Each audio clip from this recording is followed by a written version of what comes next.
तो कहानी की शुरुआत में हमें कुमानथॉन्ग रिचुअल के बारे में एक कहानी बताई जाती है कि असल में पहले के समय में जब औरतों के जो बच्चे वूम के अंदर ही खराब हो जाया करते या फिर खत्म हो जाया करते, तो उस समय पर कुछ ब्लैक मैजिक प्रैक्टिस करने वाले लोग जो होते थे वो उस फीटस को उस औरत के वूम से निकाल लिया करते और बाद में उन फीटस पर काला जादू या फिर कहें तो तंत्र करके उन्हें कुमानथॉन्ग बना दिया करते थे, जो कि असल में एक तरह की एंटिटीज होती हैं जो कि अपने मालिक की उसकी मृत्यु होने के बाद तक रक्षा करती है। अब अगर इनके बारे में बात करी जाए तो बेसिकली जब माँ के पेट में फीटस खत्म हो जाता है तो उसको सर्जरी कर निकालने के बाद उसको बेक करा जाता है और बाद में चैंटिंग्स वगैरह कर उसकी हेल्प से उनको कुमानथॉन्ग बनाया जाता है। अब देखो, वियतनाम के अंदर ये चीजें मानी गई हैं कि वहाँ पर कुछ लोग ऐसी प्रैक्टिसेस करते थे और वियतनाम के अंदर और भी बाकी जगहों पर ये माना जाता है कि ऐसी एंटिटीज विशेष भी पूरी करती हैं, लेकिन वो इविल भी हो सकती हैं, डिपेंडिंग की यूजर कौन है। अब वहाँ से सीन सीधा 2002 यूएसए में शिफ्ट होता है, जहाँ पर हम एक घर के अंदर सैरा और जूल्स को देखते हैं। यहाँ पर ये दोनों ही बहनें थी और सैरा जूल्स की बड़ी बहन होती है।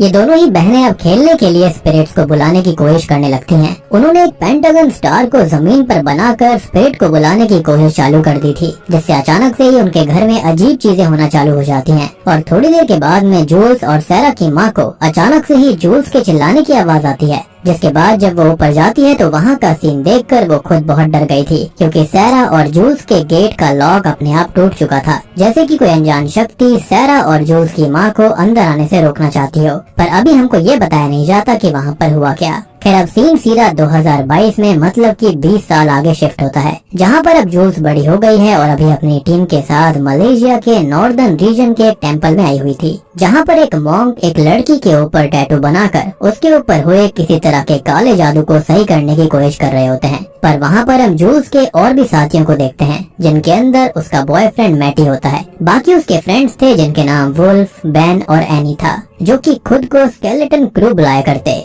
और पोजेशन और बाकी होने वाली पैरानॉर्मल एक्टिविटीज रिलेटेड केसेस की वीडियो भी बनाया करते थे। अब वहाँ पर हम बाकी सब की बातों से ये जान पाते हैं कि असल में जूल्स के पास कुछ खास शक्तियाँ हैं, जिनकी वजह से वो स्पिरिट्स के साथ अपना एक कनेक्शन एस्टेब्लिश करके उनसे बात कर सकती है। और हो सकता है कि इसके बारे में बचपन से ही जूल्स को शायद पता होगा और वो बचपन में सैरा के साथ वही सब करने की कोशिश कर रही हो। प्रेजेंट टाइम में हम ये देखते हैं कि जूल्स मॉन्क को रोकने की कोशिश करने लगती है, क्योंकि उसके ट्रेडिशनल मेथड से टैटू बनाने की वजह से उस लड़की को बहुत ही ज्यादा पेन हो रहा था, मगर मॉन्क उल्टा सबको शांत रहने के लिए कहता है। फिर थोड़ी देर के बाद जब टैटू कंप्लीट होता है तभी अचानक से उस लड़की के मुंह से 4 कीलें बाहर आती हैं, यानी कि नेल्स बाहर आती हैं, जिसको देखकर तो जूल्स खुद भी काफी ज्यादा शॉक्ड हो गई थी। अब मॉन्क उन कीलों पर रिचुअल करके उनको दफना देता है और अब आगे जब वो जूल्स से बातें करते हैं तो उसकी बातों से हम जान पाते हैं कि असल में उस लड़की के एक्स बॉयफ्रेंड ने उसके ऊपर काला जादू करा हुआ था और उस अच्छे टैटू को बनाने की मदद से मॉन्क ने उसी ब्लैक मैजिक को हटाया है।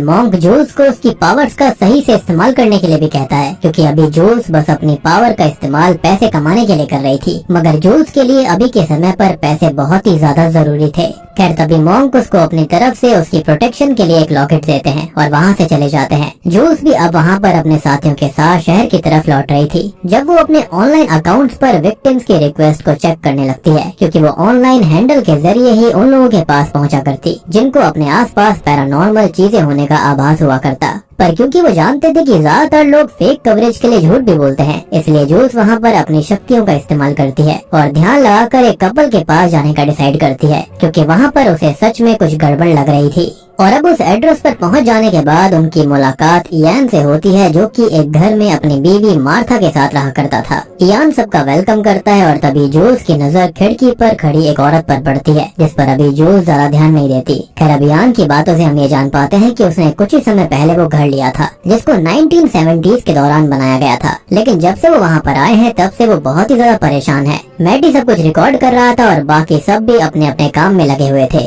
अब जूल्स सबसे पहले तो घर को ध्यान से देखती है और जब वो अंदर जाते हैं तब उनकी मुलाकात मार्था से होती है, जो कि गॉड से प्रेयर्स कर रही थी और उसने अपने पूरे रूम के अंदर जीसस क्राइस्ट की फोटोज को लगा रखा था। जूल्स को अब तक वहाँ पर कोई भी नेगेटिव एनर्जी फील नहीं हुई थी। खैर, अब आगे इयान सबको एक आदमी की पेंटिंग दिखाता है जिसे मार्था ने ही बनाया था, और कमाल की बात तो ये थी कि ना तो मार्था ने और ना ही इयान ने कभी उस इंसान को देखा। ये बात थोड़ी सी शॉकिंग होती है, पर अभी भी सबको यही लग रहा था कि अगर इयान और मार्था को वहाँ पर कुछ अजीब लग भी रहा है तो शायद वो बस उनका वहम होगा। पर तब इयान और मार्था सबको अपनी बात पर यकीन दिलवाने के लिए उनको बेसमेंट में लेकर जाते हैं, जहाँ पर बहुत ही गंदी बदबू आ रही थी और बहुत बार साफ करने के बावजूद भी वो बदबू वहाँ से नहीं निकल रही। लेकिन जूल्स जब वहाँ पर सही से चेक करती है तो वहाँ पर उसको एक मरा हुआ चूहा मिलता है, जिसको देखकर अब सबको ये लगने लग गया था कि इयान और मार्था ने भी झूठ बोलकर उनको बुलाया है और वो लोग बेसमेंट से बाहर निकलने ही वाले थे कि तभी जूल्स को कुछ आवाजें आती हैं और वो खुद को एक खाली जगह पर पाती है जहाँ पर एक स्पिरिट उसको टच करती है। इसका मतलब यही था कि वहाँ पर सच में एक स्पिरिट मौजूद थी और जूल्स की पावर्स की वजह से जूल्स अब उसको महसूस कर पाई। पर इस बार जूल्स बहुत ही ज्यादा डरती हुई बाहर भाग जाती है।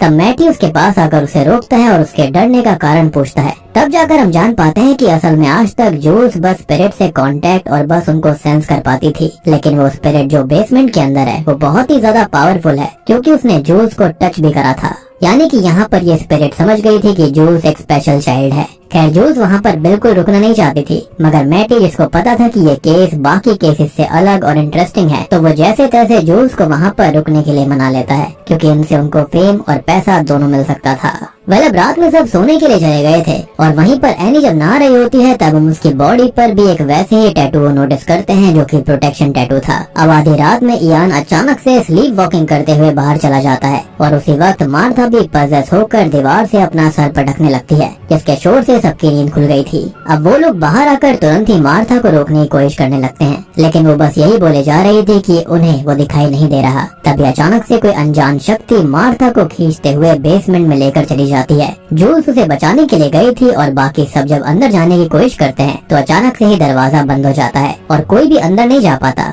वहीं अंदर अब वो स्पिरिट वापस से जूल्स और मार्था को हॉन्ट कर रही थी, पर थोड़ी ही देर के बाद में जूल्स की टीम वाले किसी तरह से दरवाजे को खोलकर अंदर आ जाते हैं और किसी तरह से जूल्स और मार्था को बाहर लेकर आते हैं। जूल्स अब रात के हादसे की वजह से बहुत ही ज्यादा डर गई थी, साथ ही साथ अब